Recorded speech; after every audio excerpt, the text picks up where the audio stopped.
Hey guys, welcome back to New Digs. The sun is just getting ready to go down. It's November, second week in November, and we're here in Jill's garden. Yeah, and we're sort of winding down on gardening chores, and I'm still doing a lot of cleanup and leaves and things like that. But it's not too late to sort of start thinking about next year's garden. And Right.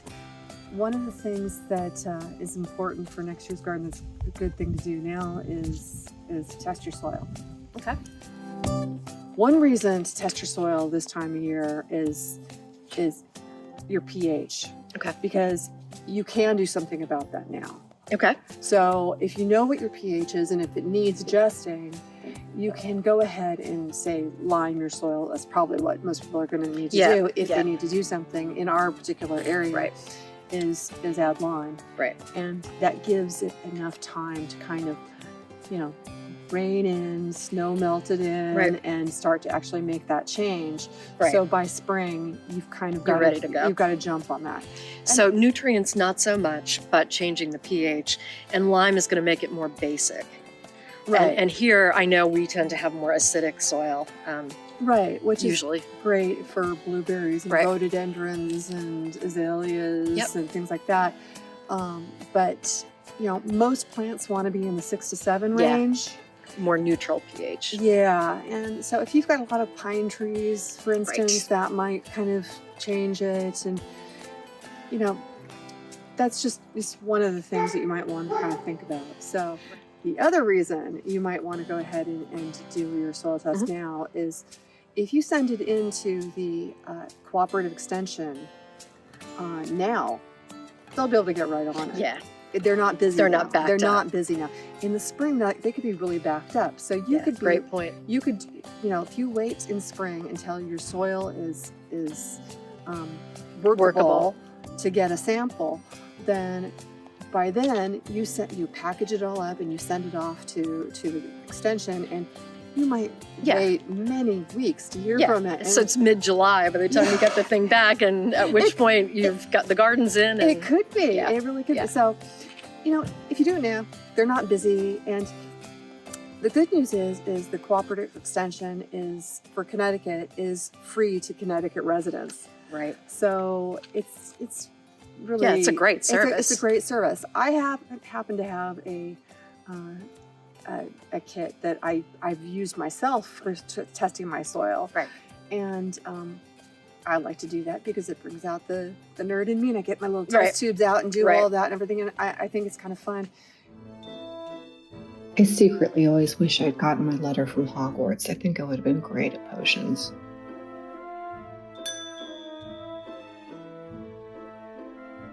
And they sell less elaborate soil kits at the nurseries. A lot of nurseries sell them.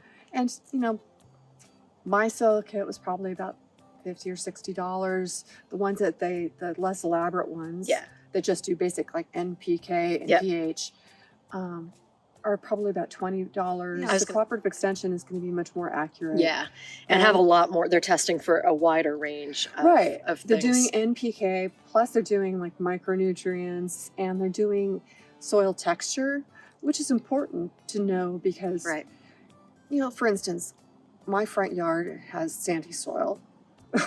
It's practically gravel. Yeah. My backyard is silty, almost clay. And that's going to make a big difference about how fast the nutrients go through it. Right. I bet you dollars to donuts, if I test my front yard, it's going to just kind of be 0, 0, 0 across the board. It's going to be like dead. Sand. It might do fine on minerals or something, but Right. it's going to be there's nothing to it. Right. This soil might have held on to something, but it's it doesn't drain well because it's the clay. In any case, compost is the answer to most of your issues, because also when you add a lot of organic matter to your soil, all that fungi and everything helps break down the minerals so your plants can take it up.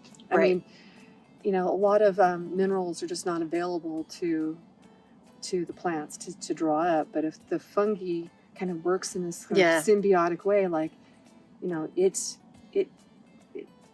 it gives back, it eats the minerals and digests it and gives it back to the plants. So it's a whole cycle that's happening. Yeah. Yeah. Which is exactly what you want. You want your soil. Remember in our soil video with Anita DeFonte, and she was talking about how soil is alive. That it's constantly doing things. Yeah. So the soil test is only one part of the equation. Obviously, you want really good, rich, living soil. Right. But this is going to tell you if you need NP or K or any of the like micronutrients. So that's nitrogen, phosphorus, and potassium. Yeah. Now, NPK. Right. And you want to know what it needs, because you want to feed it accordingly. Like, you're not going to, if you're just feeling like you just would like a sandwich, you're not going to go and eat a whole banquet. It's pointless. It doesn't do anybody any good. If you put extra fertilizer in, it's just going to wash through the soil eventually. Because the plants can't use it. And it's going to pollute the waterways. Right. We used to have a natural pond on our property, and we could always tell when people were over fertilizing the lawns, because instantly it would just algae bloom. It would just all turn green. Yeah. And it's starting to become a real problem with people over fertilizing. Yeah, it's true. So we really want to kind of be a little bit more on the careful side about how we fertilize. And we use organic material anyway. We only use, fertilize organically and mainly with compost. So. Yeah, compost is going to get you most of the way there. But if you want to really dial in your soil, and really, especially with food crops. Yeah, good point. You really, because they're heavy feeders. They're heavy feeders, and it all happens in one season. So by the time you notice that your leaves are looking a little like pale or chlorotic or something like that, it's probably kind of too late to turn it around in that season. Yeah. So, it's really a good idea to kind of go ahead and get get the soil test done now in the fall. Perfect. And right now, even though we've had our first frost, the ground is not frozen. So no, because today it's chilly now, but it was up to, I know it was 60 something the past couple of days. Yeah, it was high 60s. And the reason we're kind of like, I know it's the a little sun's chilly going now. down. Yeah, and we're kind of trying to get this done is because it is going to rain this weekend. And this is the last warm days we think we're going to have. And you want to be able to, do your soil tests with dry soil. You don't want to mail in a box of mud. Right. You want it to be kind of a dry sample. So cool. Let's get to it. Alrighty. Okay.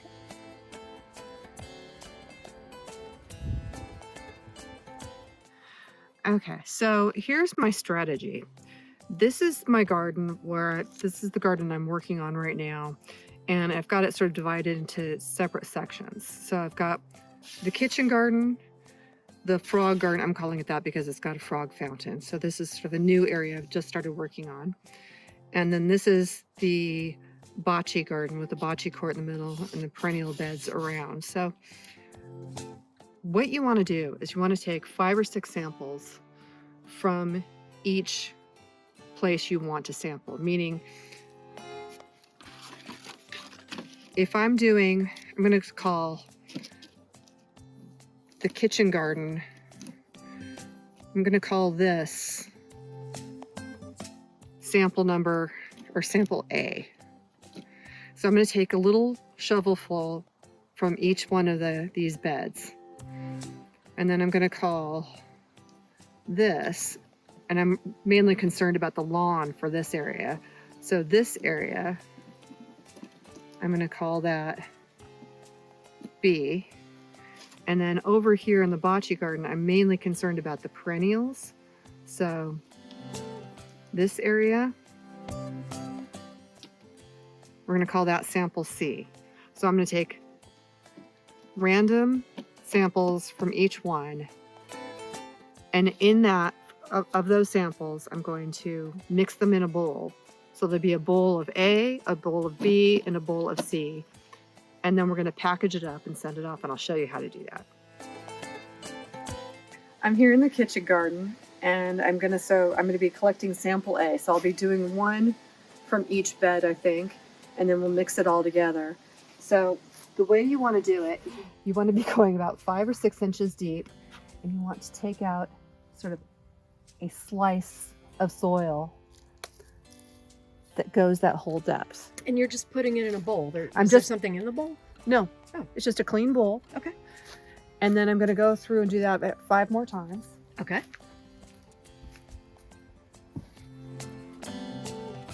So we're basically just taking a little scoopola of soil out of each of the beds that you want to test. And this is area A.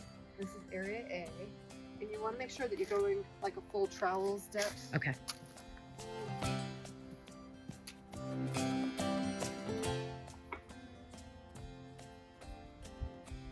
In the end, what you want is about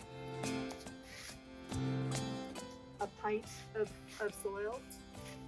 We'll measure off a pint for our sample.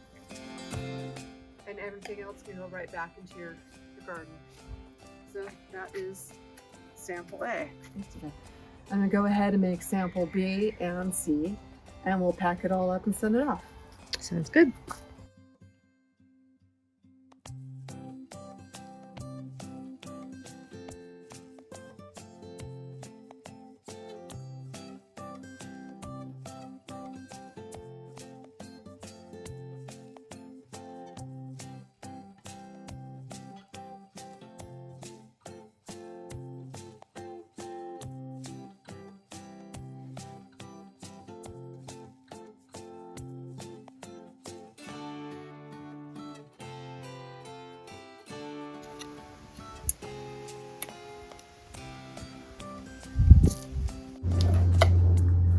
So you want to take each sample that you've made and sort of stir it up a little bit so you get sort of an amalgamation of everything that you took. And you want to get a Ziploc bag. They want 1 pint for a sample. So this is a 1 quart bag, so I know that I should fill this about halfway.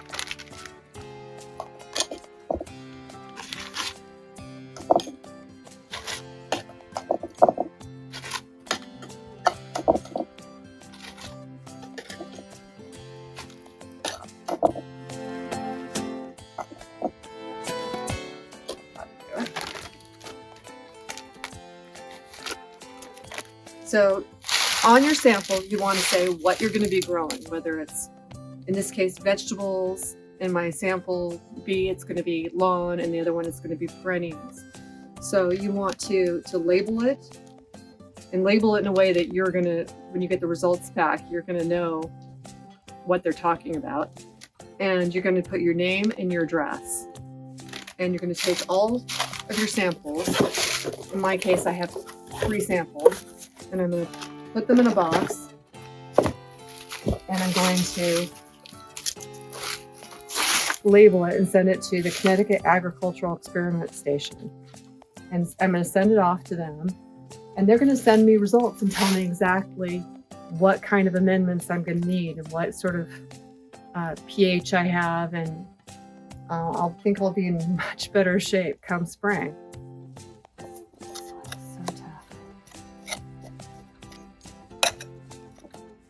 Yeah, look at the difference I know. in those 2 soil samples.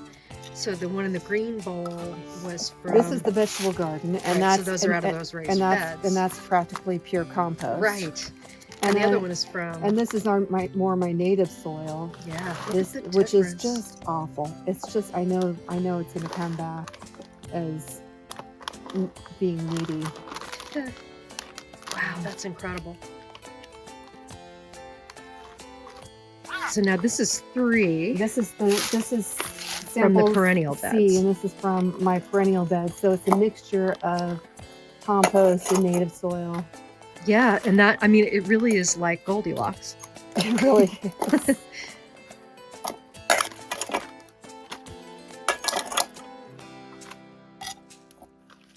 And so in those perennial beds, you've been amending with compost over the seasons. That was the first garden I started when we got here. Right. So I've been working on it for a while, but and you can certainly see the improvement over the native soil. Huh. Yeah. Interesting. So I'm going to pack these 3 in here, and I'm going to label it and ship it off.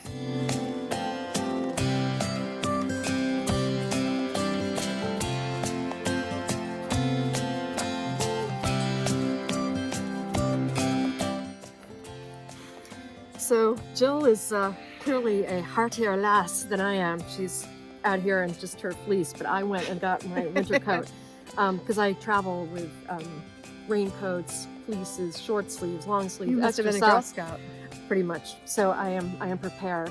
But anyway, I thought that was fascinating because I have never tested my soil, and I'm so happy to know you can do it for free. That's amazing. Yeah, and I hope that this helps people For sure.